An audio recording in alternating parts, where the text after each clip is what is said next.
그 여성신학적 윤리학 관점에서 이 전체적인 쟁점들을 보려고 하는데요. 오늘 강의의 이 6강의 강의의 의도는 이렇습니다.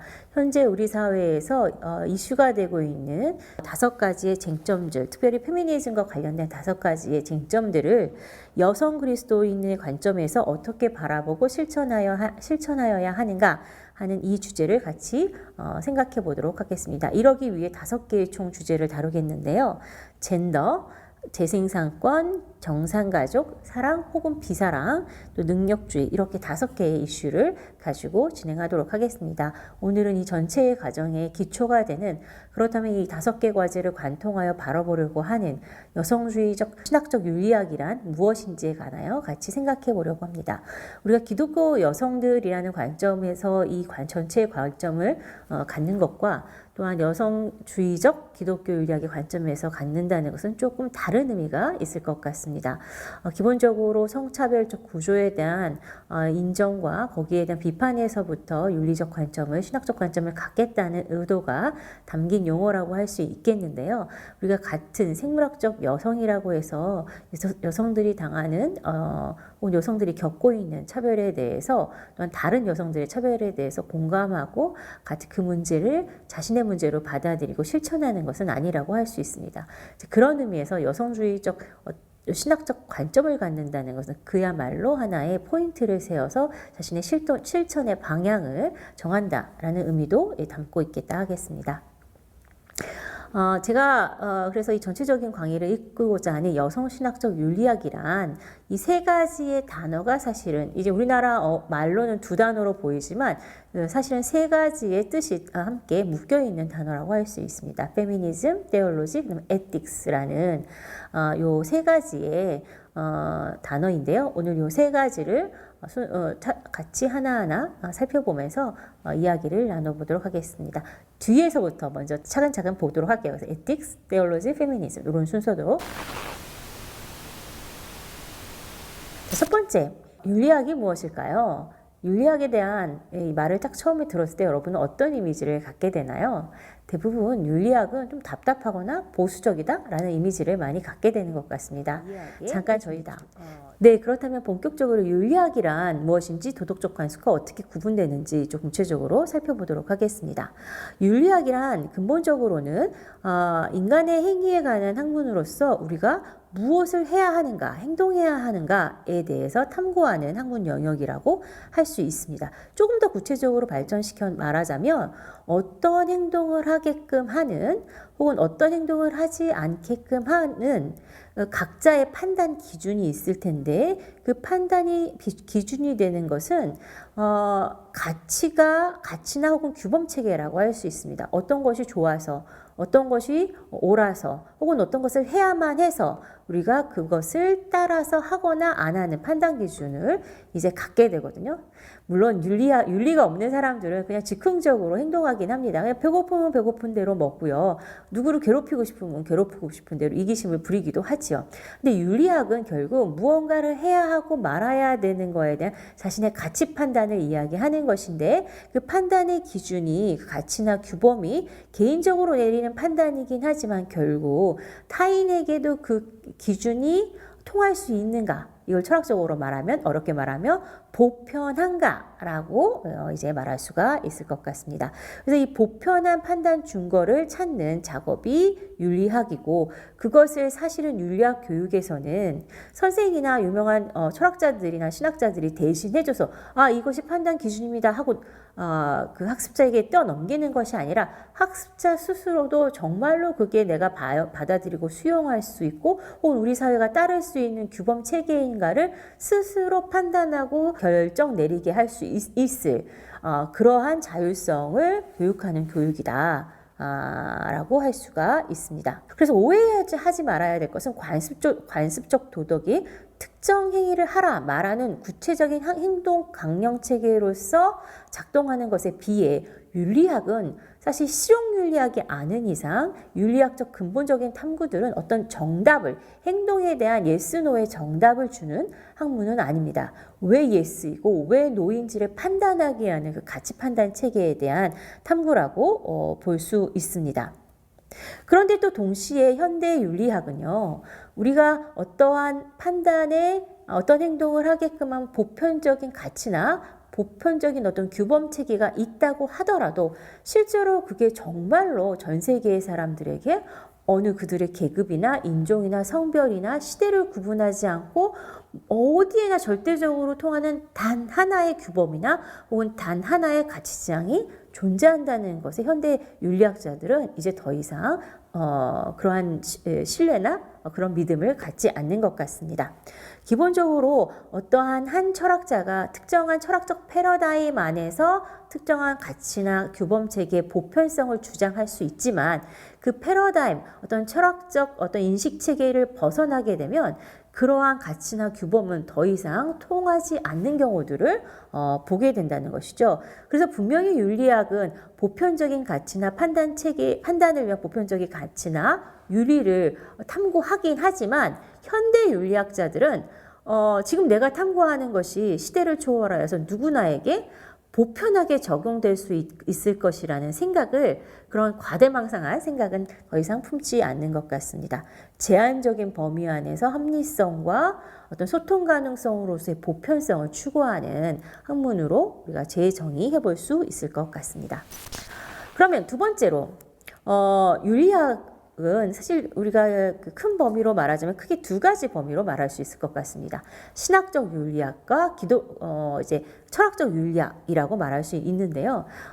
철학적 윤리학과 신학적 윤리학이 어떻게 차이가 나고 또 어떻게 교우하는지 우리가 이 수업을 통해서 또 생각해 보아야 할 되게 중요한 요소라고 할 수 있습니다. 아까 말씀드렸듯이 윤리학은 인간 행위의 어떤 보편적인 인간 행동에 있어서 어떤 보편적인 규범 체계나 가치 체계를 탐구하는 학문이라고 했습니다. 이거 쉽게 말하면 인간 행동의 목적이나 혹은 의무에 대해서 탐구하는 학문이라고 전통적으로 여겨왔습니다. 중요한 것은 신학적 윤리학과 차별점이 어떤 것이 있냐면요. 그 인간의 행동의 기준의 어떤 규범이나 그 가치 체계가 어디서 왔건 간에 이성이건 경험이건 간에 결국은 인간의 능력 안에서 그러한 근거들을 찾아낸다는 것이죠. 그러나 신학적 윤리학은 사뭇 다른 출발이 있습니다. 신학적 윤리학은 기본적으로 인간 행위의 판단 기준으로서의 가치나 규범 체계의 어떤 원천을 실제적으로 하나님의 말씀 또 예수 그리스도의 삶과 가르침, 사실 이 두 가지는 이제 성서라고 볼 수 있죠. 이 성서와 나아가 교회의 전통 속에서 탐구를 하게 됩니다. 물론 교회의 전통 속에서 우리의 그 규범의 체계를 얼마만큼 신뢰하고 찾아내는데 권위를 부여하느냐에 따라서 카톨릭과 개신교가 구분되고 개신교 안에도 다양한 종파들이 나뉜다라고 볼 수 있습니다. 그러나 어쨌거나 에큐메니칼 전통에서 가장 기본이 되는 것은 하나님의 말씀과 예수 그리스도의 삶과 가르침, 이 성서가 증언하는 이 여기서부터 우리는 인간의 행위의 규범과 그다음에 당위들, 가치들 이런 것들을 찾아내고 그에 따라서 행동을 하게 됩니다. 지금까지 우리는 여성주의, 신학적 윤리학의 이 세 가지 덩어리 중에서 개념어 중에서 윤리학과 신학에 대해서 살펴보았습니다. 그럼 마지막으로 이제 페미니즘, 여성주의가 남았는데요. 이 여성주의가 무엇인지 또 오늘날 한국적인 상황에서 특별히 한국교회 상황에서 페미니즘을 어떻게 이해할 수 있을지 또 생각해 보도록 하겠습니다. 페미니즘이 일반적으로 인간 사회의 사적 영역, 공적 영역에서 일어나는 다양한 방식으로 일어나는 어떤 성차별적 구조에 대해서 인지하고 그것을 없애기 위해 실천 활동을 하는 일종의 사회적이고 정치적인 운동이라고 할 수 있습니다. 그러나 이렇게 사회적 정치적 운동으로서의 페미니즘은 사실 어떠한 전 단계가 없이는 실제로 일어나기 혹은 확장되기 굉장히 힘든 일인데 어떤 것이냐면 이미 벌써 사회 안에는 여성을 여성답게 남성을 남성답게 만드는 가치 규범 체계들이 특별히 가부장적 어떤 위계 질서에 맞게 구성이 되어서 사람들에게 계속 교육되고 내면화되는데요. 문제는 이러한 구별 자체가 완전히 자연적 본성처럼 설명이 되기 때문에 남성으로 태어났으면 남성다움을 가져야 하고, 여성으로 태어났으면 여성다움을 가져야 한다는 사회적 구성물로서의 여성다움과 남성다움을 자연적 수준으로 끌어내려서 이해하는 그러한 풍토가 우리에게 굉장히 강합니다. 이런 상황에서는 어떻게 되냐면 결국 내가 어렸을 때부터 은연중에 알고 배우고 실제로 또 이렇게 수행해온 여성성이라는 것이 실제로 내 안에 아주 딱 나의 자연적 본성과 연결되어 있어서 그것을 스스로 이게 사회적 구성물임을, 혹은 또한 이것 때문에 사회적 차별의 원인이 된거나 혹은 누군가를 차별하는 일에 어떤 무기가 된다는 것을 스스로 인지하게 되게 어렵게 됩니다. 그래서 사실 페미니즘은 중요한 학문으로서의, 그러니까 사회적 정치적 운동뿐만 아니라 학문으로서의 매우 중요한 두 번째 이제 파트를 갖게 되는데요. 그러니까 성차별을 일으키는데 우리를 그 성차별이라고 인지하는 것들을 방해하는 그러한 어떤 정신 구조물에 대한 비판적인 탐구가 바로 페미니즘의 또 중요한 기초 영역이라고 할 수가 있겠습니다.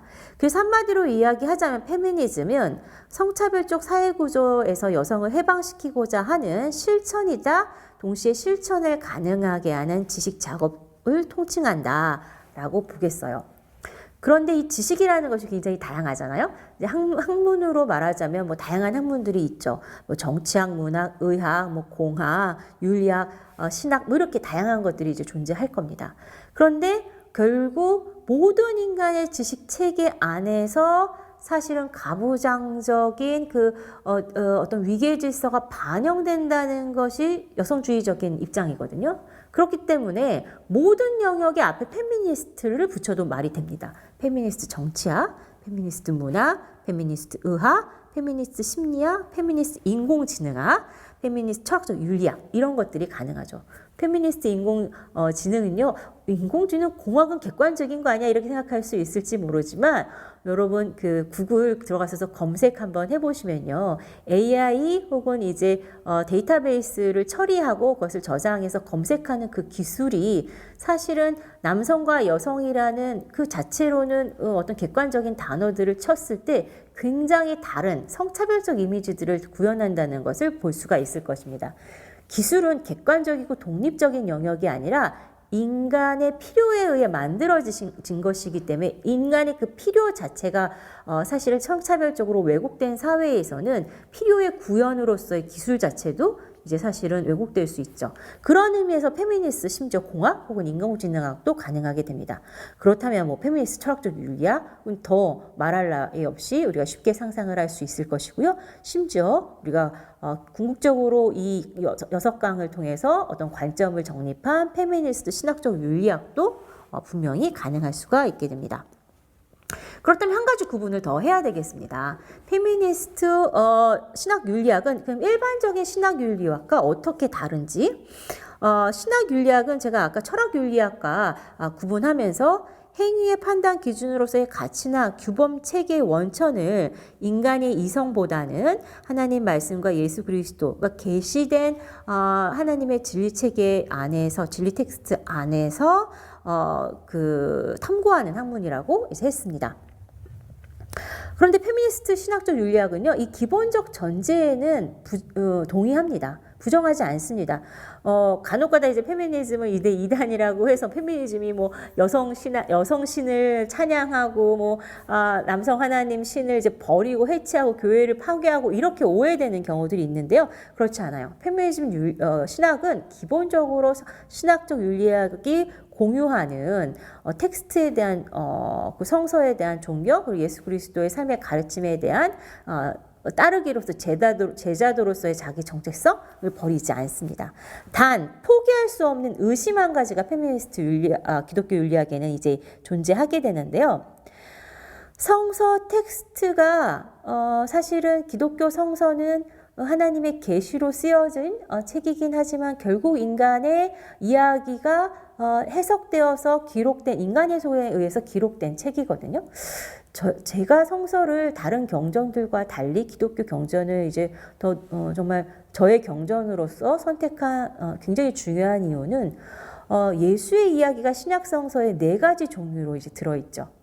사복음서의 이야기로 들어있는데 그 이야기들이 사뭇 다르거든요. 우리가 굉장히 단순한 생각을 하면 그 중에 분명히 3개는 거짓말을 하는 것으로 볼 수도 있을 것 같습니다. 어떻게 하나의 현상을 보고 하나의 삶을 보고 서로 다른 증거가 서로 다른 순서와 서로 다른 이해가 가능하겠어요? 그러면 나머지 3개는 거짓말을 하고 있는 것인가요? 그런데 기독교의 역사는 이 4가지의 성서 텍스트 이야기를 사실 다 정경에 수용했죠. 이것은 무엇을 굉장히 중요한 것을 상징하는데요.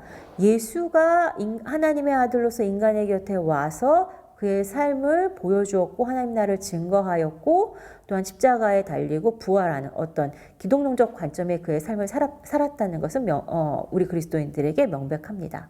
그런데 그 하나의 경험이 그를 따랐던 제자들과 그의 전승을 받은 공동체마다 사실은 자신의 삶의 문제들과 접속하여서 정확히 말하면 자신의 삶의 해석학자로서의 컨텍스트 안에서 예수의 삶의 의미와 또한 그 뜻을 찾아가는 일들을 펼쳤다는 것이죠. 그래서 성서는 거기에 하나님의 계시가 들어있는 동시에 그 계시에 대한 이해를 담고 있는 저자 공동체의 이해를 담고 있는 책이라고 할 수 있겠습니다. 근데 여성주의적으로는 이제 거기서 문제가 발생합니다. 인간이 하나님의 성령의 감동으로 쓴 책이지만 거기에는 분명히 해석학적 관점이 들어간다.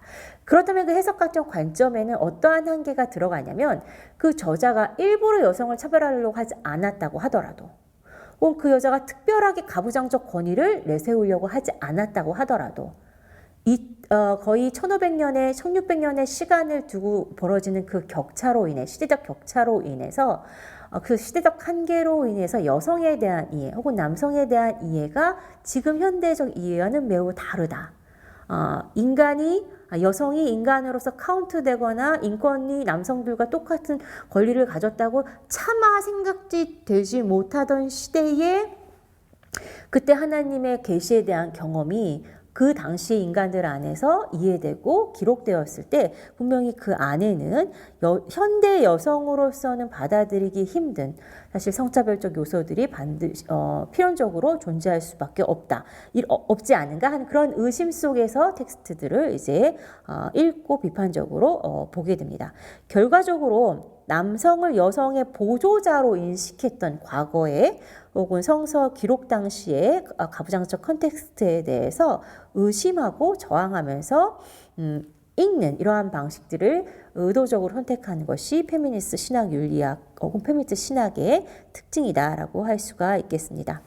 그래서 근본적으로 창조 섭리와 직결되어 설명되었던 여성성 그리고 남성성에 대해서 비판적인 관점을 견지하면서 논리를 전개하는 게 페미니즘 여성신학의 특징이라고 할 수 있습니다. 처음에 페미니즘 혹은 여성주의적 신학이 여성들이 당하는 차별이 억울하여서 부당해서 거기에 집중적으로 매달리면서 여성들의 문제들을 이론화하고 실천하는 운동을 펼쳤다면 페미니즘은 거기에 머물지 않습니다. 앞으로 살펴볼 6강을 통해서 우리는 확인해 보겠지만 페미니스트 혹은 페미니스트 신학적 윤리학의 범위는 결국 여성과 동일한 차별의 경험을 그것은 때때로는 성차별일 때도 있고 때때로는 인종차별일 때도 있고 계급차별일 때도 있을 것입니다. 다양한 차별 구조들과 유사성에서 차별과 연결되는 그런 지점들을 통해서 사실은 교류하고 공감하고 이 차별을 완화하고 없애고 대안을 찾기 위한 연대의 협력 활동을 펼치는 데까지 페미니즘이 커다란 얼개를 마련한다라고 볼 수가 있을 것 같습니다. 최근에는 인간의 범위를 벗어나서 에코페미니즘이라고 해서 비인간, 동물과 생태계 전반에 대한 그 차별받는 여성으로서의 경험을 확장하고 그것에 대한 더 강력한 연대의 책임을 여성들 스스로 의무짓는 일들을 우리가 볼 수가 있게 됩니다. 이렇기 때문에 네, 페미니즘은 분명히 당파적입니다. 그러나 그 당파적인 것이 결국 그 당파성을 넘어서서 무엇을 해내느냐라고 보았을 때는 페미니즘 혹은 페미니즘 신학적 윤리학은 전통적 윤리학과는 다른 길을 걷고 있다라고 볼 수가 있을 것 같습니다. 네, 우선적으로 약자들과 사회적 소수자들을 편드는 데에 페미니즘 신학이 앞장서고 연대할 수 있을 것이냐. 또 사실 여기에 페미니즘이 오늘날 우리 사회에서 또 기독교 공동체 안에서 설득력을 가질 수 있는지 가늠자가 될 수 있을 것입니다. 감사합니다.